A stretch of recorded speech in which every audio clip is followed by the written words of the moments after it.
müstəqilliyim mənim ən böyük arzum, ən ulu niyyətimdir. 90'ın yanvarında axan qızıl qanımdır. Əqidəm, məsləğimdir, dinimdir, imanımdır. Dünyanın ən bahal sərvətindən, zərindən, ləlindən, daş-qaşından, ən böyük gövhərindən mənim müstəqilliyim min dəfə bahadır. Dönüş yoxdur geriyə, üzümüz sabahadır.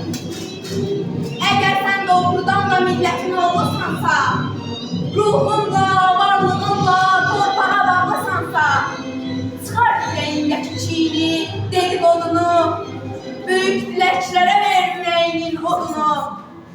Sevgini, istəyini torpağa ver, daşa ver, qoşuna, sərkərdəyə, başçıya ver, başa ver. Bu millətin başında başçı da var, baş da var. Vətənə sadiq olan əsil vətəndaş da var. Kim bu xalqın önündə getməyi bacarırsa, tilsimləri sındırır, tufanları yarırsa, ən qorxulu nöqtəyə kişi kimi gedirsə, ən ağrılı yerlərə igid kimi varırsa, kişi odur, mərd odur, onun tərəfində dur.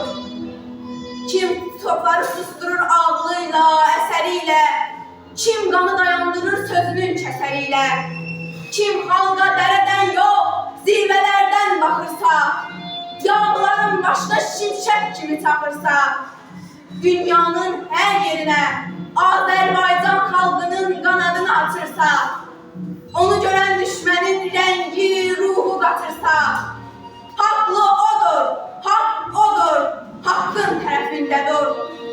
Ey mənim müdrik xalqım, ey qəhrəman millətim, ey yeraltı xəzinəm, ey yerüstü sərvətim, daş-daşa söykənəndə çevrilib divar olur, dağ-dağa söykənəndə zaman var olur, el-elə güvənəndə yurdu basılmaz olur, əl-ələ güvənəndə güllər açır, yad olur. Güllən torpağım mənim, tellən bayrağım mənim, oxu dodağım mənim, alış ocağım mənim, istiqlal havasını, xoşbəxtlik nəğməsini, ürəkdə yanan işıq, damarda